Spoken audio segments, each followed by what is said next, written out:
Hope everybody's doing all right. It is a lovely Friday afternoon. We're doing a special edition of the online dinner party, and I've got a great guest that I'm looking forward to hearing from, seeing what he's all about, and all along those lines. I know a lot of people are paying attention to March Madness, yours truly included, because my team made it into the semifinals, and they're going to be playing the number one seed. So, as a Marquette alumni, I'm very curious to see how we do against St. John's, who is the favorite in the Big East. And then, of course, the two-time defending champions, Connecticut, will be going up against Creighton, and then the winners will play each other. So, of course, I'm hoping for the upset and all along those lines.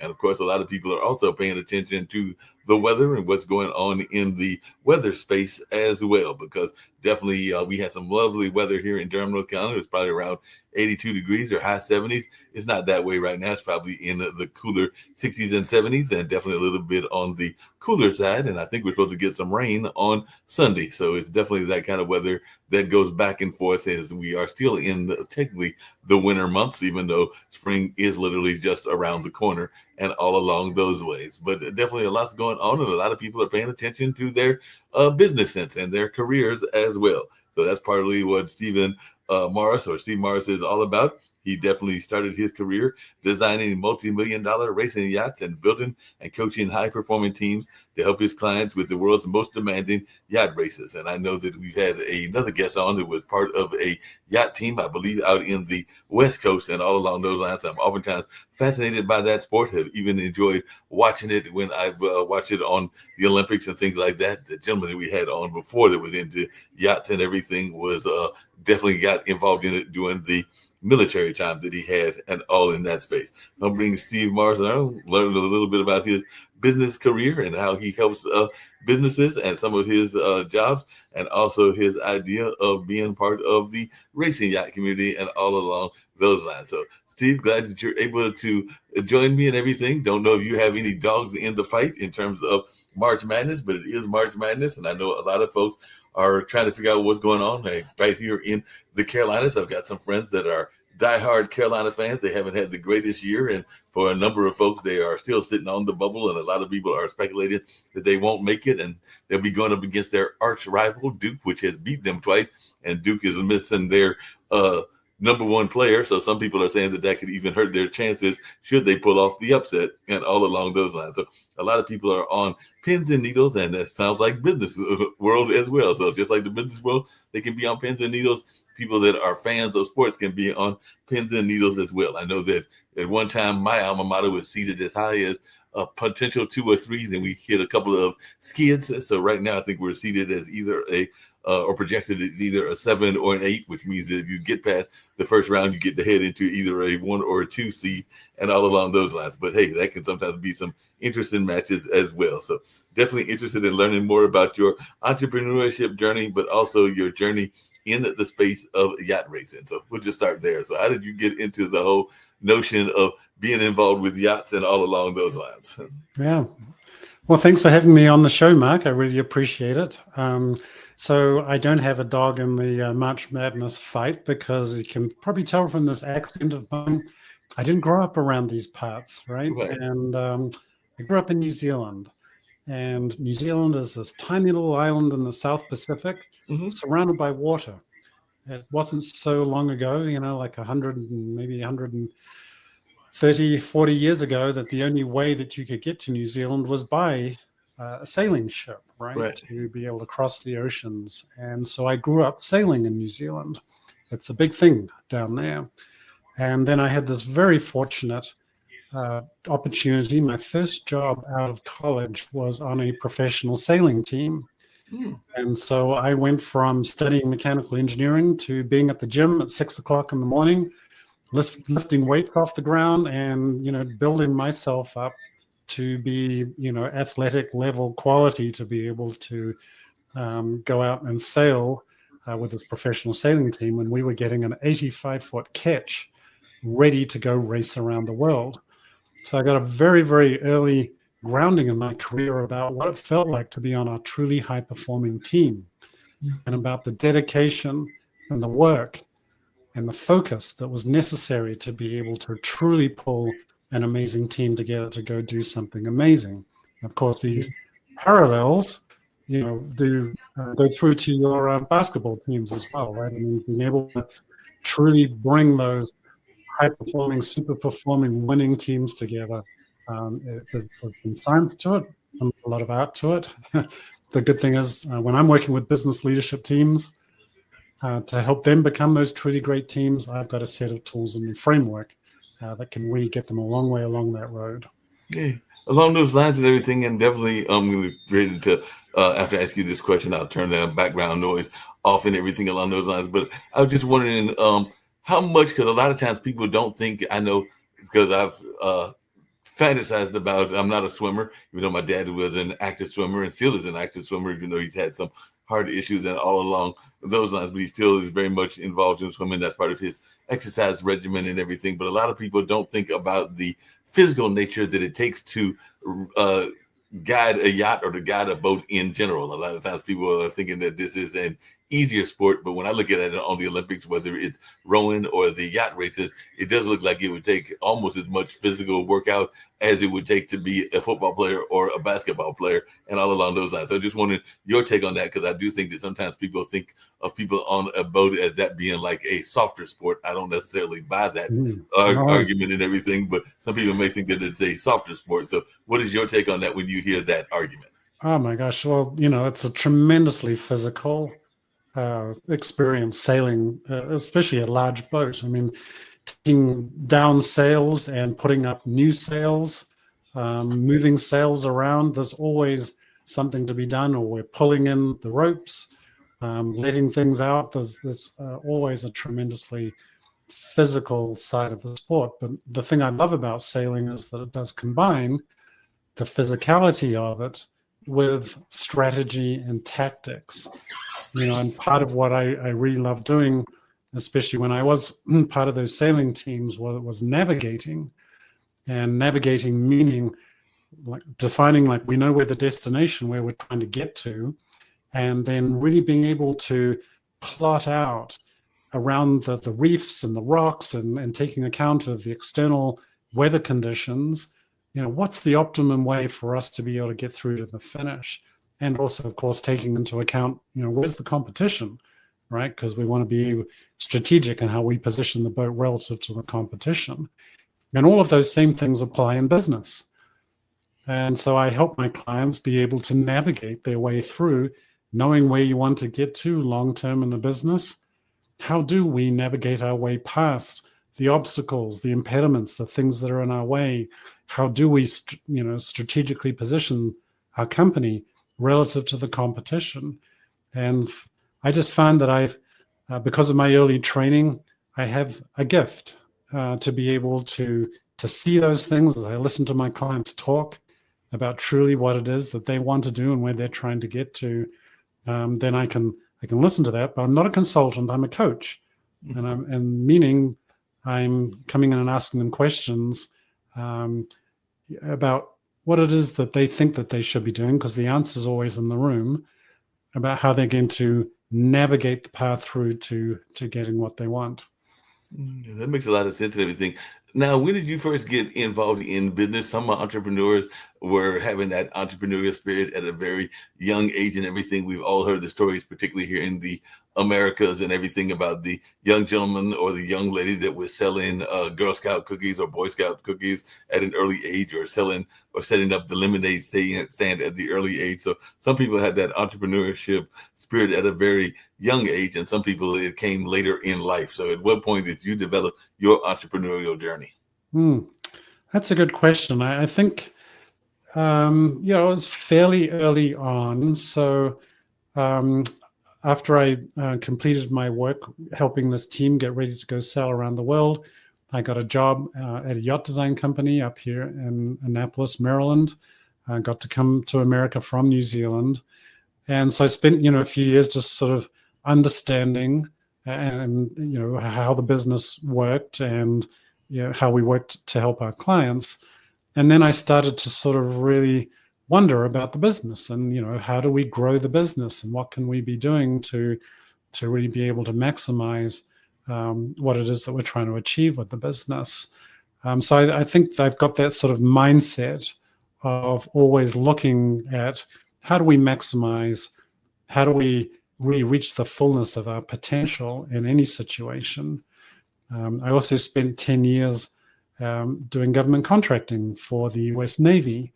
And so once again, sort of helping my Navy clients be able to strategize and navigate their way through to getting their jobs and projects completed. But at the same time, I was also finding myself drawn into, well, the business that I'm working in, how do I help grow that business? And what is required to be able to do better on that? And ultimately, that led me to doing an executive MBA program at the University of Maryland back in 2011. So it's going back a few years ago now. But that's also been a characteristic of mine, as I kind of see something I want to go get in life, and then I figure out, well, what do I need to learn in order to be able to get there, and then ultimately look at who do I need to be in order to be able to go attain the things that I want to get, my goals in life. It makes a lot of sense and everything. Along those same lines, there are certain careers that are seen as being more risky than others. And you don't know that much about my own background and everything, but my parents started a radio station in rural North Carolina. So my grandparents, particularly on mom's side, definitely had some rural farmland. So I know how difficult it can be to be involved in the agricultural business. And I have a number of friends, even here in the Durham area, that are in the restaurant business. But I do understand that one of the things that you're doing is you're working on a 31-acre permaculture farm in Colorado and all along those lines. So just wondering, what is your take on this kind of reward risk kind of businesses? Because some people are afraid to go into things because they are so difficult to get into, because we oftentimes hear people, particularly in farming, talking about the big corporate farms and how they are moving out the small farmers and things along those lines. And a lot of my restaurant friends tell me that if they had to do it again, some of them might not go into the restaurant business, because we know the failure rate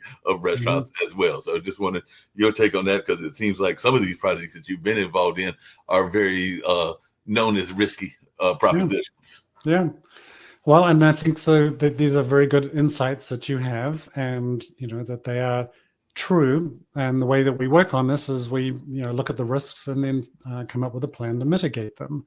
So yes, I live on a 31-acre farm now in Colorado, and we're putting in a permaculture orchard and food forest, which basically means that we are following nature's principles on how a natural environment gets evolved and grows, which means instead of having it be a monocrop where we've got all of the same, say, trees together, we take something like an apple tree, and then we will surround it with other bushes at different canopy heights with, say, berries or bushes that fix nitrogen into the soil.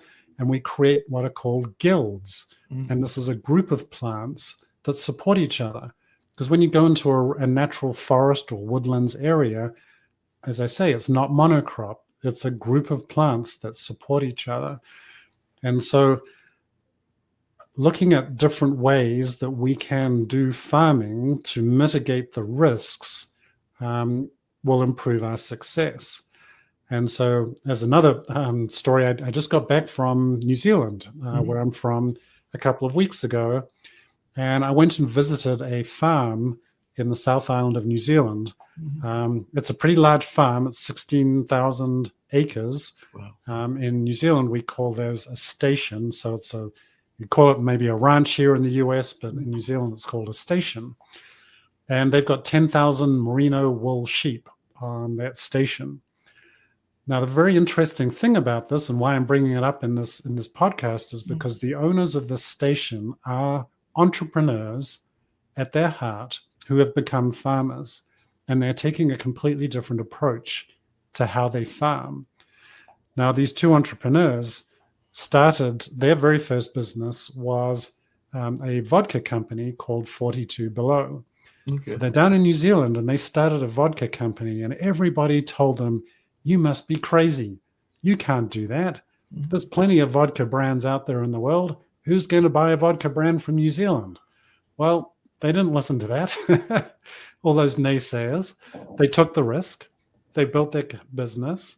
And their entrepreneurial spirit, their marketing savvy, they applied all of that and built this amazing vodka brand, which they grew the business and ended up selling it very successfully to one of those large multinationals. That then gave them the liquidity to go and invest in this sheep station.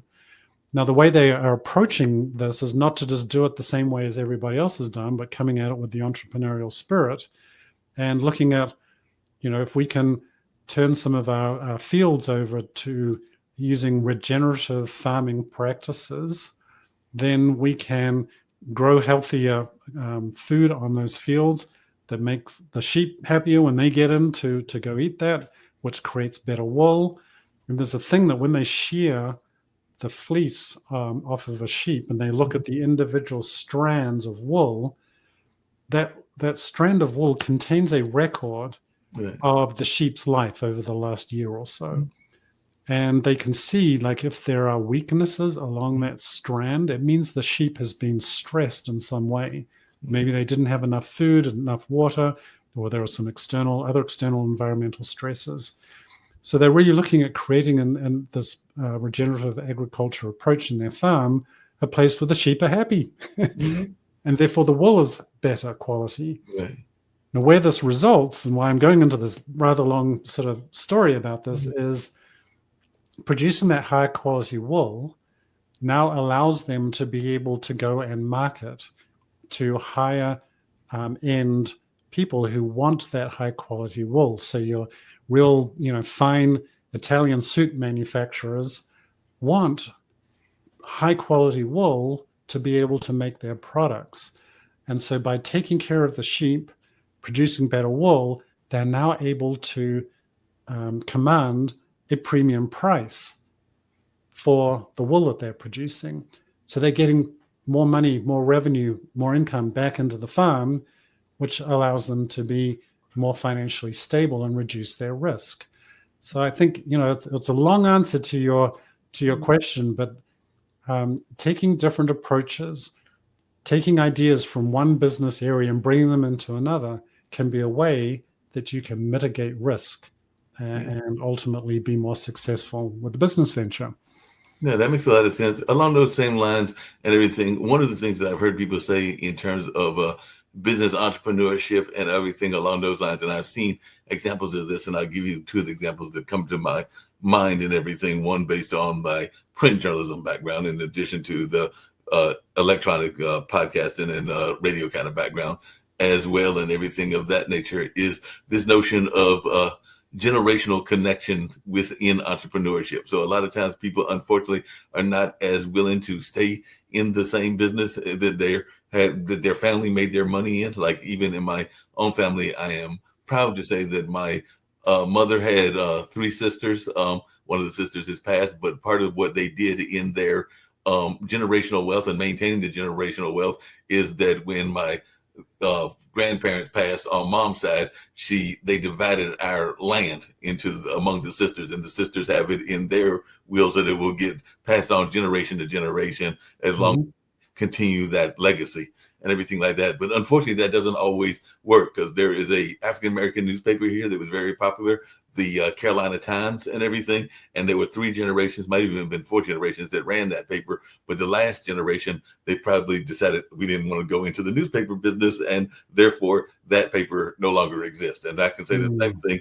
As an example, in North Carolina, there's an active, and I know y'all had it in New Zealand because y'all are in an ocean community as well, an active fishing community. So there were a lot of people that were part of the fishing community, but there were some of this newer generation that didn't want to go deal the hard work of fishing. So some of them have got totally out of that fishing field. So what advice do you give to people in terms of maintaining that generational support? Because I am seeing a number of businesses that are failing because the next generation doesn't want to do whatever that business was, because some of the businesses are hard to do and they're not always the glamorous businesses. Yes. Well, I don't know if there's any magic wand, Mark. It's I think, parents have aspirations. As parents, we always have aspirations for our kids, right? That my own father, was an ophthalmologist and an eye surgeon, and he really, really wanted me to become an eye surgeon as well and come and, join him and take over his practice. well, I'm sorry, I didn't do that. I'm an engineer at heart, and engineering was my calling. Um, and I think, that is some of the tension in family businesses is, how do we maintain them and how do we create the legacy? And the work that I do with the Entrepreneurial Operating System, the EOS, so I come in and work with a business leadership team to really figure out, like, what is the vision for the business? Right. And this is so useful, especially in a family business scenario, because actually getting a group of people around the table to write down and articulate what is the vision for the business, and in particular, what are our core values? Like, what are our core values as a family? Who are we as a family? And how does that extend into who are we in the business? Those things can provide, a clear goal that I think later generations can come and look at, right? And now it's written down. It's not just in the patriarch or the matriarch's head about what the vision for the business is, but we've got it written down. And when we've got it written down and people can see it, then I think they can make better decisions about whether or not they want to be involved. I think part of the other work that we do is really figuring out, like, what's the right structure for the business? Because oftentimes the complication in family businesses is that people are blurring the lines. And what I mean by that is, when we're working in the business, we have a defined role. That's when I work with my clients, I get everybody crystal clear about what they're accountable for in the business. But if we've got an Uncle Bob or a cousin Mary, that's somehow involved in the business, but, they get to take every Friday off and play golf and no one calls them out on it because they're part of the family, right? And so they're not accountable. And if they're not being accountable, then that creates a culture and an environment in the business where that sort of thing is being tolerated, or if it's not being talked about, and then people kind of hold back a little bit and reserve themselves from getting truly involved and invested in the business. In other words, not being completely clear, not being completely aligned on the same page about where we're going can also mean that the business, is weakened, right? And so getting really strong about who's in and who's running the business and what they're accountable for. And it doesn't matter if they're family or not. If you're in the business and you've got a role running in the business, then you need to be accountable. And if we can't hold people accountable in the business, then I think that, as I'm saying, that weakens the business and ultimately, can precipitate its failure.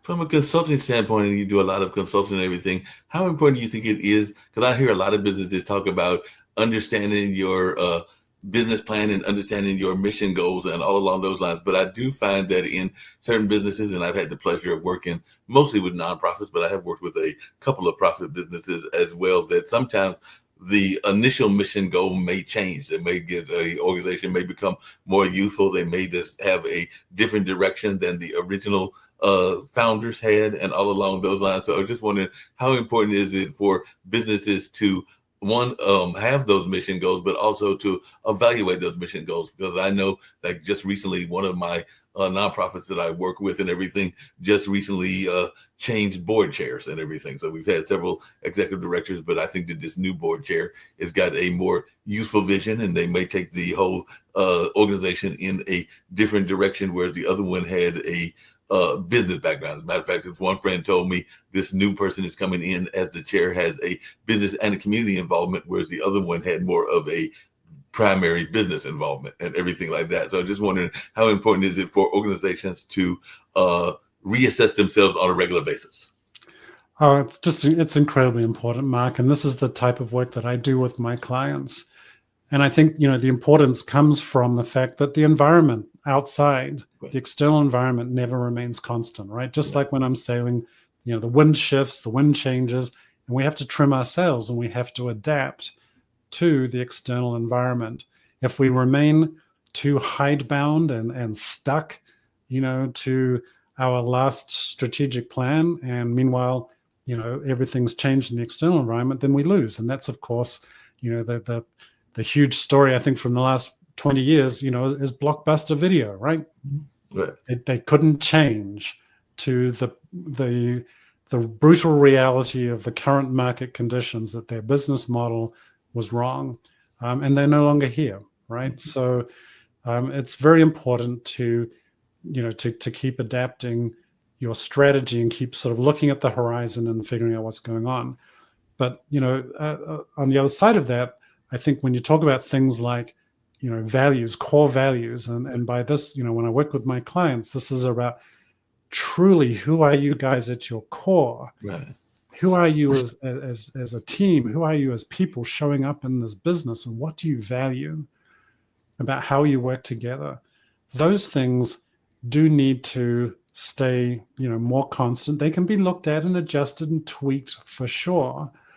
But if we don't stay true to our core, then we get pushed around by the waves, and we don't have a solid, consistent way of being able to look at our identity and to make decisions. And I think, that's one of the key things that helps the stability of businesses, is to truly say and to know who we are at our core. And, we are going to do this thing, but we're not going to do that thing, because whatever that decision is going to take us away from who we truly are. So it's a balance. And when I work with my clients, to define 10 years from now, what's your 10-year target? Like, what's the clearly articulated number one goal where we're heading with this business? Okay. And then having defined that, then I bring it down to 3 short years from now. What is this business going to look like? And we're not creating paragraphs. We're just doing 5 to 15 bullet points that really just paint a picture for the organization. And it's a compass heading, right? This is where we're going towards. And then we bring it down to this year. And I get my clients to define 3 to 7 goals. They're honest to goodness top priorities for this year. It's not 23 goals. It's not 37 goals, because if we make everything a priority, then by definition, nothing's a priority, right? 3 to 7, I just keep it absolutely simple. If we can get these 3 things done this year, will it make it a great year? And if I get thumbs up around the table and heck yeah, then I know we're on the right path to being able to keep that company moving forward. But I know, working with my clients, even setting those 3-year pictures and then balancing that against the 1-year goals, every year we need to check back in. And what's going on in the environment? Like, what's happening in the business, and set that new compass heading for the new 3-year picture, set new goals. And we just keep navigating that way through business and through life. That makes a lot of sense and everything. I know that one of the things that the founders of the network, particularly Nick Palveda, who's a pension attorney, has his own pension company and everything that he runs, but also Kim Calhoun, who's the other founder and is an engineer, talks about, is this notion that we don't do enough education, particularly here in North America, around business and around business planning and just around finances in general. I know that I have friends in the entertainment field, and there is this notion of entertainment being show business, or even the athletes I was talking about earlier being in the sports business. But I know a number of people that feel that they don't learn enough about the business aspect of those careers and everything like that. I don't know how it is in New Zealand, but I just wanted, because you were in the education space and everything, and still are, do we see enough courses that are teaching people how to balance their budget, whether it's their personal budget or even their business budgets, and some of the core things that need to be done, and what kind of ways can we encourage this to happen on a greater way in society? No, that's a good question. I would say probably there's not enough education around it, and in particular, related to the work that I do, it's there's the setting the strategy for the business, but then there's also looking at how are we working together, right? And that's the team building aspect of it. And I really don't think that this gets talked about a lot. And so, the typical sort of scenario for clients that I work with is, we have this huge entrepreneurial drive and spirit in America. And that's what makes this country great, is the ability for somebody to have an idea and to be able to go ahead and do their best to execute on that idea and make it into a business. And so typically we have an entrepreneur with a great idea, right? And then that entrepreneur gets some traction with their idea, and now they need somebody to come join them because they just can't get everything done in the day. And now we've got two people, and then we start growing the business. We get momentum, and we're getting some product market fit, and where sales are going up, right? And now we need to start cloning, the entrepreneur and to be able to get other people in the business all moving together to be able to grow the business successfully. And the art of being able to do that is difficult, to get the entrepreneur to delegate things that they've held very close for a number of years. I mean, I get it. This business is their baby, right?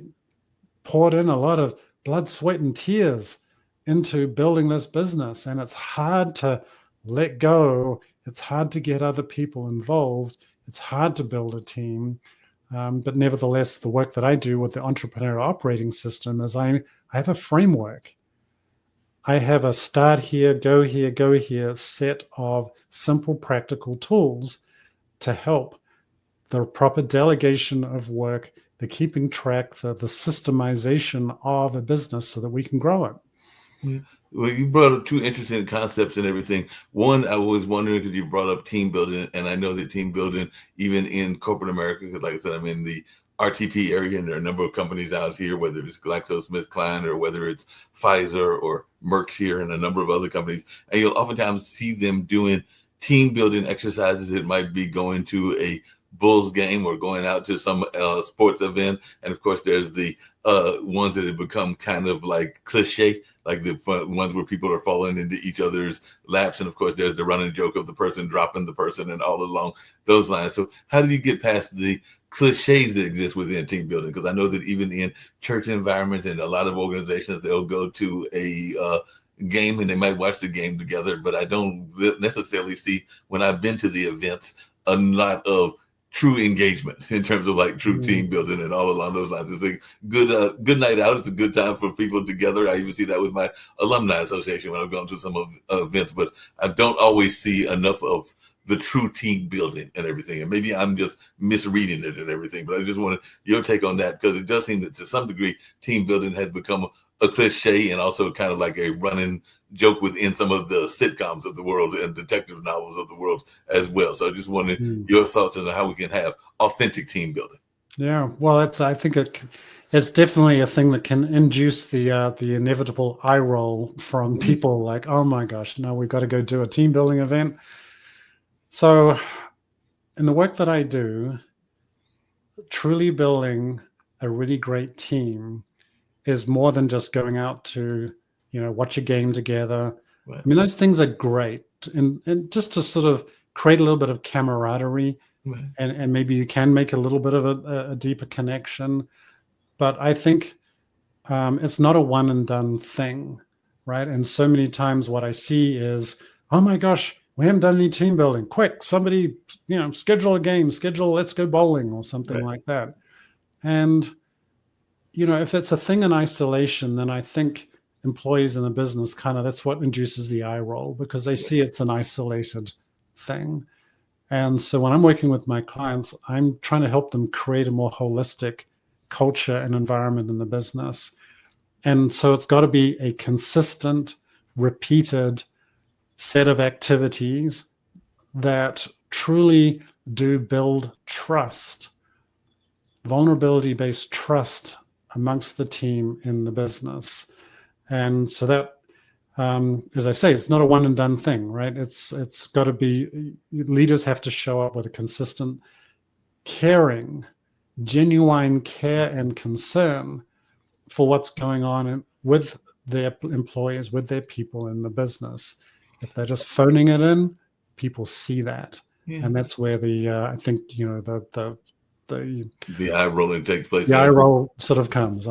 So along those same lines, how important, because I know it's part of what you do in your own building of teams and everything, because I did do some of the research on you and everything along those lines, because that's what I try to do with all my guests, is how important is mindfulness and being connected to the mindful aspect of the team building? You kind of alluded to it to some degree, but one of the greatest team building exercises that I saw recently was, ironically, it was a group of folks that were doing community building and community engagement in an unusual environment, and they carried that environment into the pandemic, when we were in the middle of that horrible pandemic and all along those lines. And I know that it's still people that have COVID even to this day, but it's not as bad as it was at the height and everything along those lines. But that being said, there was a group that started, I want to say 10, 15 years ago. I don't remember exactly when they started, but it was the Daybreaker Party. So there were like people that would do parties early in the morning and a lot of that. And they were very much involved with dances, sometimes in unusual environments like rooftops or out in the park and things along those lines. And I noticed that they did that during the pandemic, but they also incorporated yoga, mindfulness practices, discussions around interpersonal connections, but also racial unity and things along those lines in some of their workshops that they were doing. So I've never formally met, but I met her online. The founder, or one of the founders, the lady that was behind Daybreakers and everything, and they seemed like they were very much in that mindfulness space. And I did see a lot of people that were during that time that were very much into yoga, meditation, and a number of other things. So I just wondered, how important is that to team building? Because even if they were getting people to dance it out and everything, they also would have some fun engagement with it and everything. Even my friend Brian Showman would do some LinkedIn activities. I think it was Shout Out Saturdays and What's Up Wednesdays, but he might have like your favorite cartoon or some contest and things that were engaging the public and everything along those lines, and lip sync battles and stuff like that. So how important is it to have fun and to put some engagement, but also some mindfulness, if I can use that kind of cliche term as well, into the team building? Yeah, well, I think yes, it's important to have fun, but when you talk about mindfulness, it touches on something that is incredibly important. Right. And so what I see, right, with leadership teams that I'm working with is what's the mindset, what's the energy, what's the presence of leaders in a business? How are they showing up in the business? And so, the mindfulness, the presence is around how do those leaders see the world, right? So do they see the world as a world of abundance out there, or do they show up at work on Monday morning with a scarcity mindset that there isn't enough, right? How do they see each other around the team and around the business? And, when I'm working with or hearing people, talk about like other people in the business in a disparaging way, not really giving people grace or the benefit of the doubt, not seeing that people are really just truly trying to do their best. That mindset comes out in people's language, and they will say things that will, really sort of put a cast on the culture in the organization. And then the mindfulness around how do leaders in the business see themselves? Do they fundamentally see that they are the right person and they've got the capabilities to lead the business? And this happens all the time with entrepreneurs. I know this, and my clients talk about it. They're having to make weighty decisions every single day about the business.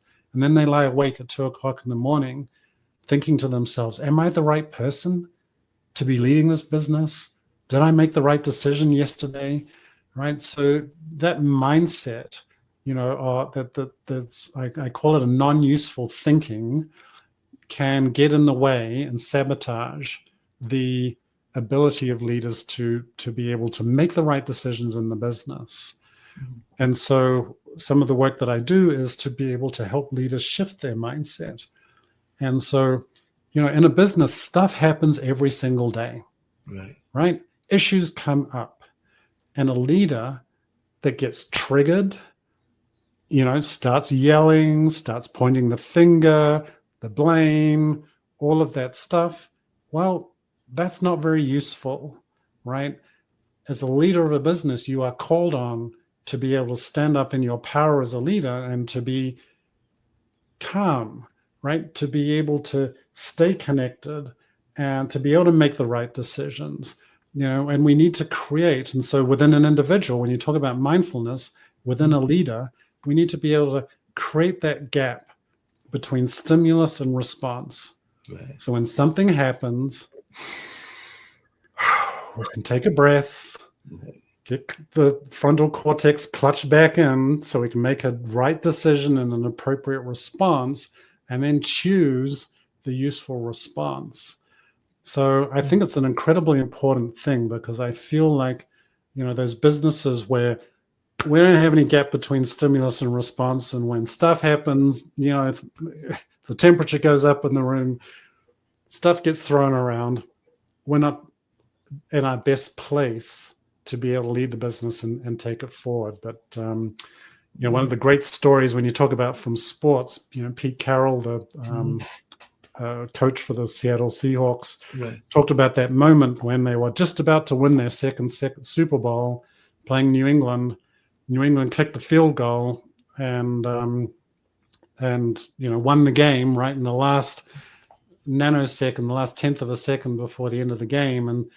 And he talked about this, like this feeling of, oh my gosh, right? But then the energy of everybody on the team was like, oh my gosh, victory just slipped from our hands there. But he talked about that leader mindset of being able to create that distance between stimulus and response, and knowing that he couldn't go into, having a tantrum on the ground. He was the coach for the team, and he needed to step into his leadership as being the coach and be able to take care of his team, because this disaster had just befallen them, right? And so mindfulness to me is being able to be in control no matter what's going on, right? Since you say that, because Shaka Smart, who coaches Marquette and also has coached other teams like VCU and Texas and others, he oftentimes talks about that similar kind of notion of being, and he says it's not necessarily religiously being spiritually connected, but the team being connected and being spiritually connected, because they are working as a unit in order to go after a goal. And even after a loss, he will talk about having that connection together and they've even done some team building exercises where they've gone on trips and done other things where they literally were creating that unity of a family and everything. So I think he did that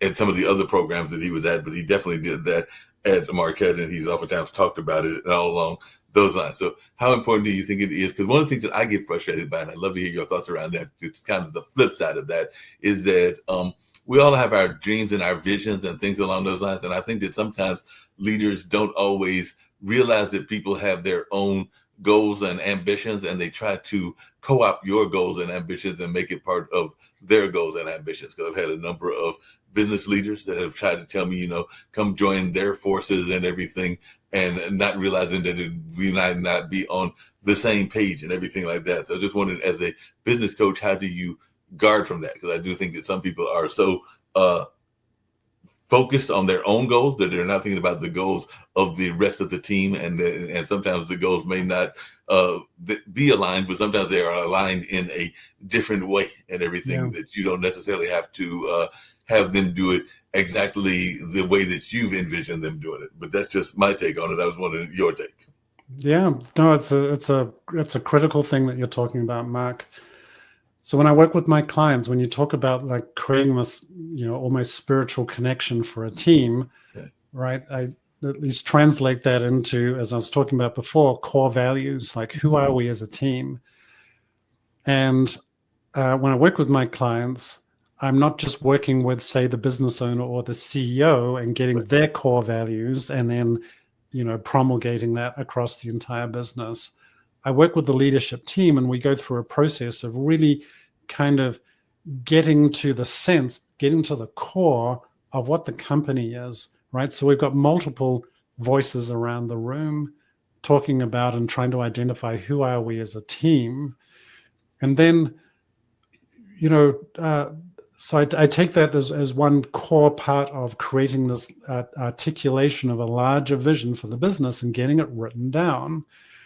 And then to your point of sort of how do we make sure it does get shared by everybody in the team.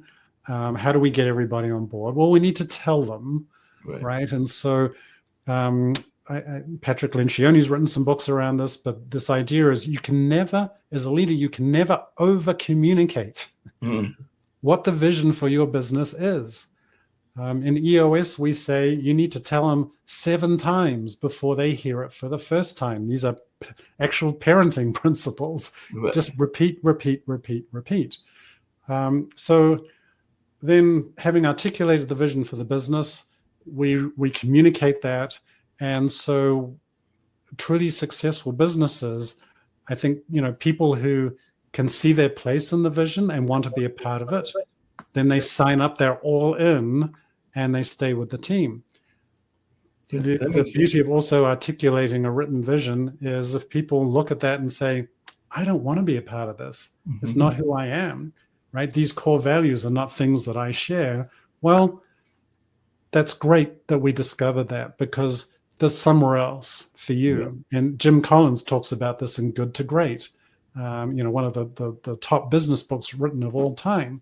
He said, that there's a place for everybody in some business, right? And we're doing people a disservice if they are stuck, being unhappy within a business. It's much better to free them up and have them go find their happiness somewhere else. And so... Go ahead. I was going to say, but the flip side of that, to some degree, is what I've heard people say about the education system in general, which is that we are kind of, and have been doing this for decades, getting people geared to go to work for somebody. And there's definitely an entrepreneurial spirit that's out there as well. So I do know that sometimes people get frustrated by that because they have this notion that, I'm not saying everybody needs to be an entrepreneur, because not everybody's built for entrepreneurship, and we all know that, and you've probably even coached that as well and everything. But I do think that sometimes the school systems get people to think that they have to maybe not go to work for the same person the way that our grandparents did, but that they have to go into the work environment, and that there's not as much encouragement of entrepreneurship as there probably should be and everything. But I don't know if you agree with me or not, because it does seem like the school systems in general, and including the college system, want you to go get the degree, get the education. It was only a secondary education and everything, and then go to work for whatever the business is of somebody else and everything. Yeah, well, I think you're touching on something that there's some truth to what you're talking about. I guess the way I sort of see it is that people are more engaged now in looking for a business, looking for a vocation, looking for a job where they're feeling fulfilled, not just to get a paycheck, but on a, that spiritually, if you like, or around a values alignment. Like there is an alignment between the employee's values and the company's values. And when we have that alignment, I do think that people are happier and more engaged. Right. And I guess my point is, the more companies can say and identify and say, this is who we are, and these are the things that we believe in, and honestly stand behind it and demonstrate that through their daily actions in the business, and people see that, then they can buy in and be part of the team. Mm-hmm. And as I was sort of saying before, importantly, if this doesn't fit, then no harm, no foul, move on, go find somewhere else. And the more a company can articulate, this is who we are as a team, this is what we believe in, and we can demonstrate this through our actions, then people can see this from the outside. And this helps a company attract more people who want to be part of the team. Mm-hmm. And then I think that sort of becomes one of those beneficial, self-propelling prophecies. Right. I'm mixing my metaphors there, but no, I got what you were saying and everything. Another thing that we talk about regularly on this show and on this network in general and everything, but I'd love to hear your thoughts about it, because it does play into the entrepreneurship conversation, is whether I've been talking to creators or whether I've been talking to entrepreneurs or educators. And I know that I've been guilty of it as well, even in some of the lack of going after job opportunities, or even in some cases, lack of going after social environments in terms of social life and all along those lines, this notion of the imposter syndrome. So I was just wondering, is that something that you deal with in your coaching? And if so, how do you address that? Because I find that a lot of people will have a fear of going for business because they're afraid of failure. And sometimes the failure may come to realization, but sometimes from that failure, you can learn something and all along those lines. I'll just give you an example of a failure that I learned from that was quite interesting. A friend of mine, and he may still have this vision, wanted to be a filmmaker. So he went and did the whole the Robert, I'm trying to think of the comedian that did Hollywood Shuffle, Robert Townsend. He did the whole Robert Townsend thing of getting his family and friends and did not raise enough money. So then he approached like every lawyer, Indian chief, and doctor that he could, and then got together with a law firm,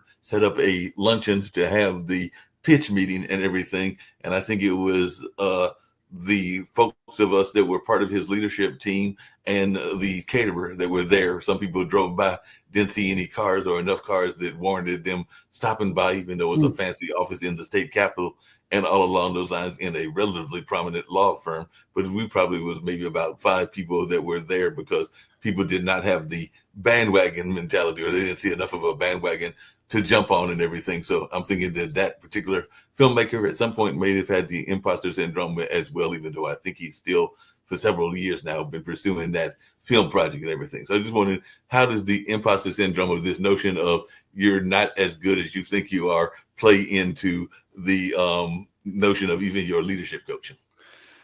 Yeah, it can be a tricky thing to deal with. So the way I start working with a client who, is having those feelings is to kind of step back and really get to the core of who that person is truly inside. Because I think, we all have an internal sense of ourself, right? Mm-hmm. Sometimes it gets buried a little deep down in there because, stuff happens in life. You're talking about, even as a child, right, as we start putting ourselves out there in life, and then you kind of get some message comes back from somebody where, don't pursue art, you're no good at art, stick to math or whatever. You get these more, you're no good at math, you better go choose a different career, right? Like people get these sort of messages all the time, and those messages, you cope with that by putting up a shield, like it's just another layer, right? Well, I'll just hide my authentic self inside and protect myself. I'll never show that to the world again because it didn't get, accepted. And I think over time, right, as we grow up and become adults, we've got a lot of layers built up there. And our true authentic self is buried down somewhere deep inside. And this is where working with a coach can be very beneficial. And we can start peeling away some of those layers and getting down to truly who are you at your core. And then when you have that grounding, that firm inner stance of who I am at my core, then we can start sort of looking at some of these things that crop up. And they are just thoughts, right? These thoughts crop up. I'm no good. I shouldn't be doing this job. I'm an imposter. I'm never going to get there. They're thoughts. And so what I coach my clients on is to be able to just see those thoughts, to be able to take a breath, as I was talking about before, to take a little bit of distance back. They're just thoughts, and to come back and touch upon their inner core, who they truly are inside, and to be able to remind themselves of that, and then to be able to see the gift in whatever situation there is in front of them. And, so your filmmaker friend, yes, having a hard journey, but as a possibility, that's what the universe has put there. It is about the journey, right? And I suspect that individuals probably having to dig deep, is probably having to learn some new resources and skills, is probably having to continue to figure out, their way of being able to navigate through things. And maybe that's a gift. Yeah.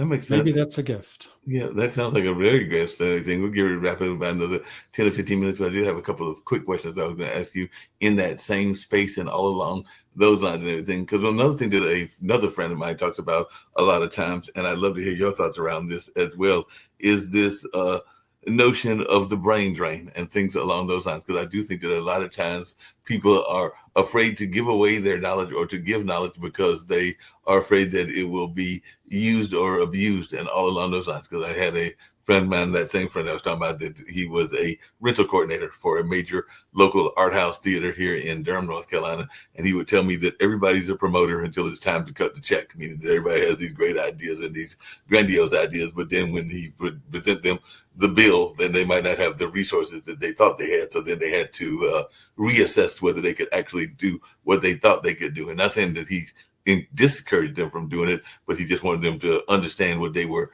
stepping into. And then the flip side of that is that he's done consulting, I've done consulting, and sometimes people will get all the information that they can from you, but they don't want to give you a consultant check and all along those lines. And that comes to my other question I was going to get into, which is this notion of coaching, because I've got tons of friends that are various types of business coaches, and sometimes people will say that it is a overabundant field and that there are tons of coaches, and I know everybody needs a good coach. There's no doubt about it. Michael Jordan had his own coaches, and not just the coaches of the Bulls, but even when he was in high school, he had coaches as well. So we know that all good leaders need good coaches no matter what field they are in. Even Tiger Woods needed a good coach, and Serena Williams and them had their parents as coaches before they got other coaches as well. So I do know the importance of coaching, but then everybody in the world identifies as a coach, because it seems like it's a field that is overabundant. There's all kinds of coaches, whether it's a health coach, business coach, consultants, and all kinds of other types. So how do you address this notion of being in a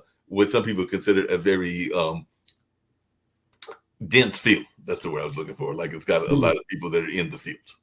Yeah, I guess what you're alluding to, it sounds like, if there's not a high barrier to entry because there isn't some sort of external certification, if you like, and except there are in some areas, and there are coaching certifications. So that would be certainly one thing to look at if you wanted to hire a coach is, what qualifications do they have to be a coach?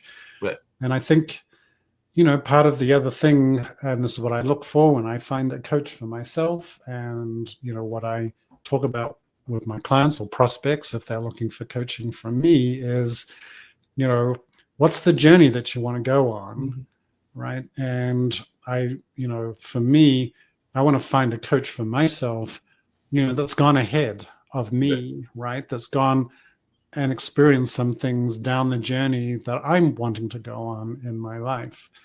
And because then they can be an appropriate coach and guide. Now, we don't have to be doing, all of the same things, right?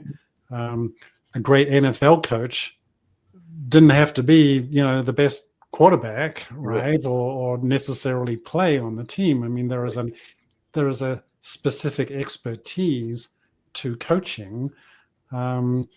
But, we need to see people that have been able to, to go on the journey to how do we figure out how to get a really great team together, right? How do we manage a group of individuals? How do we get the plays set up, right? So I think looking at a coach in terms of, what have they done? What have they learned? What's their experience been in life might give you some sense about whether this individual, is truly qualified to coach. Yeah, that makes sense, and that's definitely got to do your research, make sure that they are qualified and everything. And sometimes, like you alluded to, the best coaches aren't always the ones that are on the field, and sometimes even as a coach or as a part of the leadership team, sometimes we can shoot ourselves in the foot. I've told this story several times and all along those lines, but I was a horrible track runner. I know I was a horrible track runner. I ran track. It was like the Charlie Brown of my team ran the mile in the 880. Might have had visions of being a marathon runner or a distance runner at the Olympics at some point, but at 60, that's not going to happen. And it was 62 exactly. So that's not going to happen, but it might have been a vision in my high school years and all along those lines. But I knew that there were people that would beat the heck out of me, but I was even back then, I was a good networker and a good recruiter. So I would go get the uh, football players, baseball players, and try to make sure that they were on the team with me. And we won 3 out of my 4 years of being on the track team. My senior year, we lost, and I went to a 3-year high school, but yeah, you could run in the senior year of your junior high. So it was like, that's where the 4 years came from, and all along those lines. But my senior year, I got tired of losing, Steve, and everything. So I recruited a friend of mine that I know I could beat, because he was probably, I'm a little bit on the heavy side now, not overly heavy, but still a little bit heavy. And he's probably around my weight then and everything, or maybe a little bit, but definitely heavier than I was. So I knew that I could beat him and everything. So I think we lost because we didn't have anybody that could do the pole vault or one of the other field events, and because I recruited somebody that I could beat because I was tired of losing and everything. So I probably cost us that last championship to some degree, and all in that space. And Jimmy unfortunately passed away several decades ago and everything, so I never got a chance to publicly apologize to him. But yeah, I know that that's for the reason that I recruited him and everything. So how much do you find that in business coaching as well, that sometimes people have their own selfish reasons for the actions that they do? Oh my gosh! Well, that's a big subject that you're bringing up. I feel, I think this can. I guess I get some sort of sense of that. I think in the coaching arena, when when we really start sort of talking about what I would call the greater good. And, particularly with the business leadership team, what's the greater good for the business, right? This is bigger than an individual. So if I hear, people sort of maybe making smaller decisions or making decisions that are inconsistent with what we would call the greater good for the business, then I think that's sort of what you're talking about really, is sort of like, what's going on here? When we have paths to decision making that seem to be a little murky, that aren't clear, that people aren't on the same page about, that does breed cynicism in a business. And so I think it's very important, for me as a coach, right, when I'm working with people, is to truly see, are they talking about consistently talking about a greater vision, a greater good for themselves and for the business, and are they really taking the actions that are consistent with that? Or are they saying, that this is the vision, but then their actions are completely inconsistent with where they said that they wanted to go? And if we've got, some distance there, then we need to look at that, right? And we need to call it out and say, are these things that you are doing, are the actions that you're actually taking truly the right ones to be consistent with the greater good for where you're trying to get to? It's like if you say you want to be on a diet, yet, you're rocking up to McDonald's, getting the double Big Mac, your actions are inconsistent with what you say your vision is, right? So, we can come in, wrap people up with our arms and give them all the love and, attention and things. But ultimately, it's all about your actions. And that's how you show up in the world. And your actions come from your thoughts.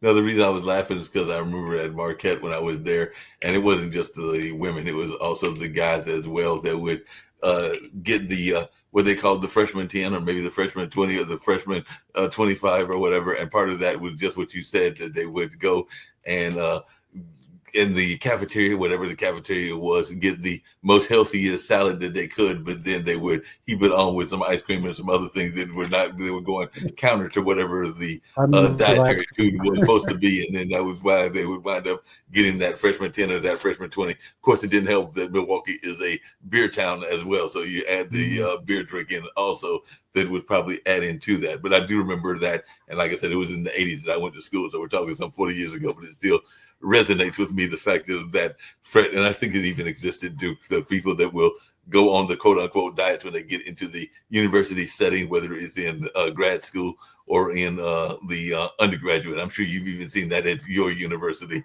as well, where people will claim that they're on these wonderful diets, and then you're trying to figure out why they've got all that extra dressing that's got fat on it, or the extra helping of ice cream, or whatever else that is counter.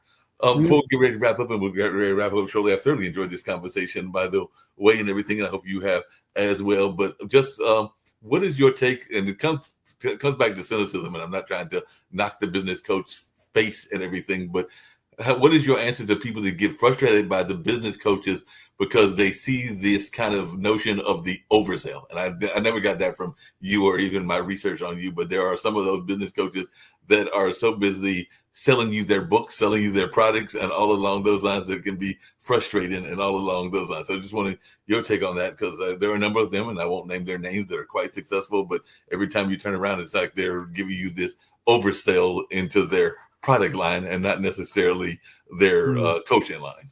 Well, I think you're onto it, Mark. I mean, it's sort of like touching into your spidey sense of like, what is this relationship about, right? And when you hire a coach, you are getting into a relationship, right, with that coach, because you're gonna, if we can truly get a great relationship there, then we're going to go deep together, right? And but the coach needs to be there for their client, right? And so I think what you're alluding to is when it seems like the client is being viewed as being there for the coach, right.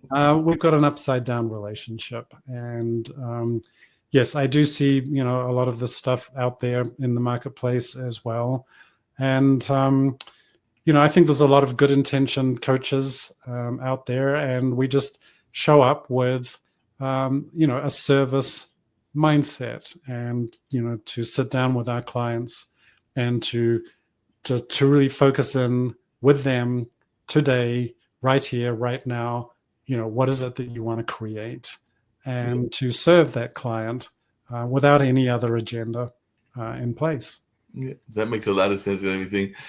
Just really quickly, and just a kind of lighthearted questions at the end and everything. Well, there's a question I ask everybody on all my shows and everything. But before I get to that, what is something, because you mentioned New Zealand, and we used to have a regular from New Zealand. I saw him that popped in, because I think he's still in New Zealand and everything. But what's something about your home country that people would be surprised to know and everything if they got to know it from your perspective, because you are a native of New Zealand? So what is something about New Zealand that would surprise our listening audience, and what's something about you that would surprise our listening audience as well? We talked about the yacht racing, but what's another hobby that people might be surprised to know that is an interest of yours?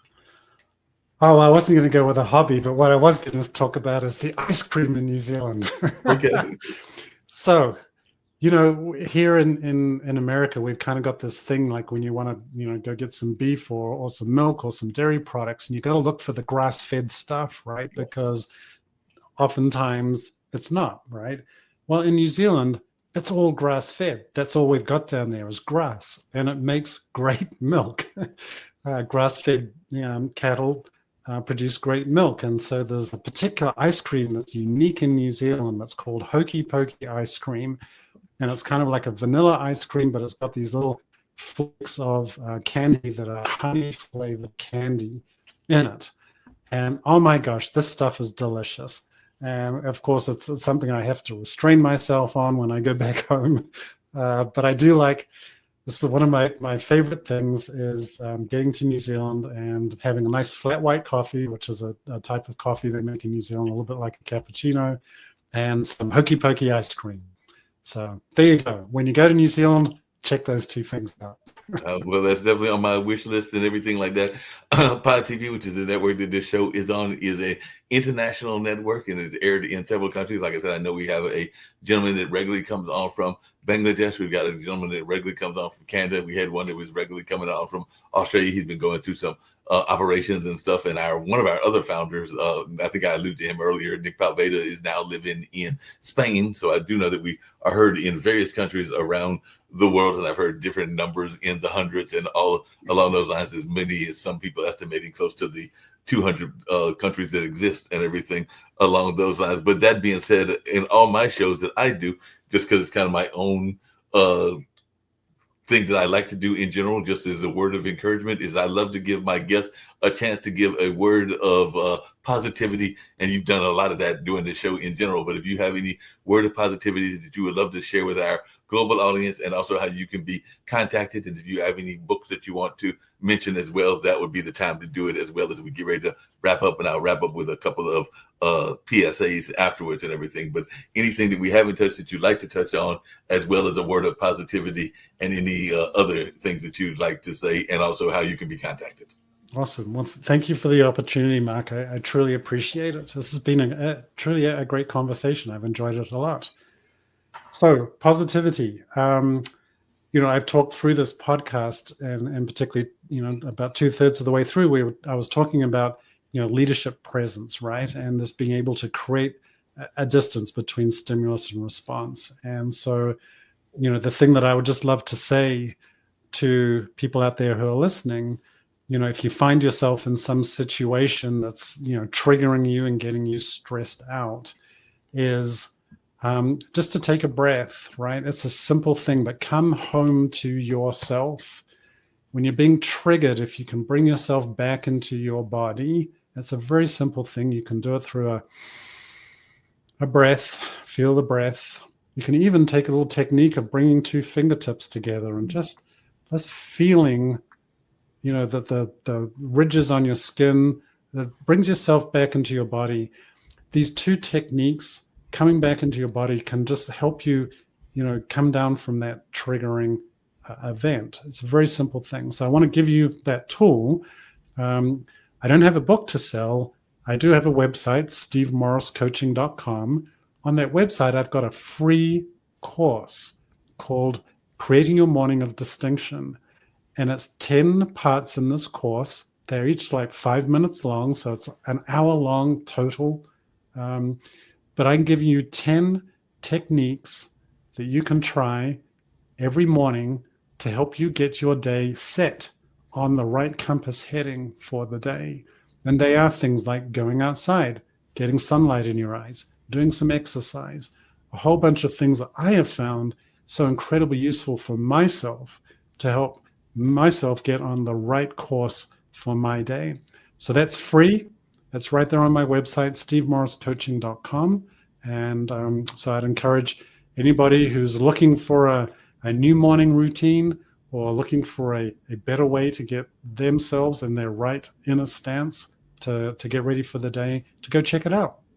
Well, I definitely appreciate that and everything. Like I said, get ready to wrap up with a couple of PSAs. By the way, I love that you brought up nature, because it's something I bring up regularly on this show, and I do think that we need to do more of that. Sometimes just going outside, and I did it earlier. I just had to go ahead and dump some garbage from the apartment and everything. But I did a couple of days ago enjoy seeing the robins out there playing. They might have even been flirting and courting each other. And everything has been a little bit cooler today. So when I stepped out to run that quick errand, they weren't out there. But even on the past occasions, like not so much this year, but in the past, I've run across rabbits and deers here in the South. So sometimes it can be interesting just observing Mother Nature, and while they're observing you observing them as well, because that can just be something that can be relaxing and all along those lines. So I do appreciate you mentioning that one of your tips is to try to get out and enjoy that fresh air and all in that space.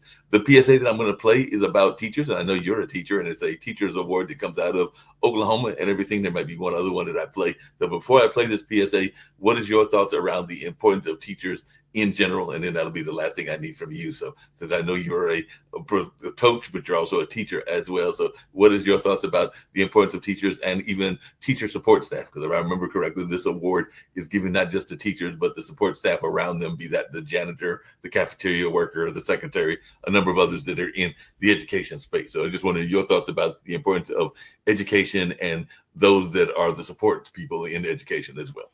Yeah, well, it's an incredible thing. Where would we be without teachers, right? I think the whole, human race, the culture that we have, everything comes from, the accumulation of knowledge, right? Trying things, learning things, and passing it along, right? If we can't pass along knowledge, then we're all going to have to start off reinventing the wheel ourselves every single day. And then I don't think we maximize ourselves. So I can't say enough about the importance of teachers to be able to pass along knowledge and to be able to help people be able to reach their full potential and live happier, healthier, wonderful lives.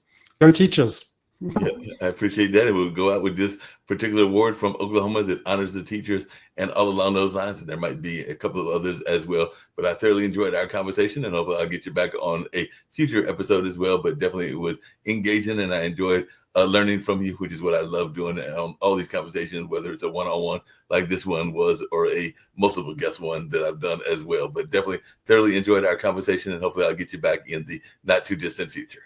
Thank you, Mark. Pretty appreciate it. It's been awesome. No problem.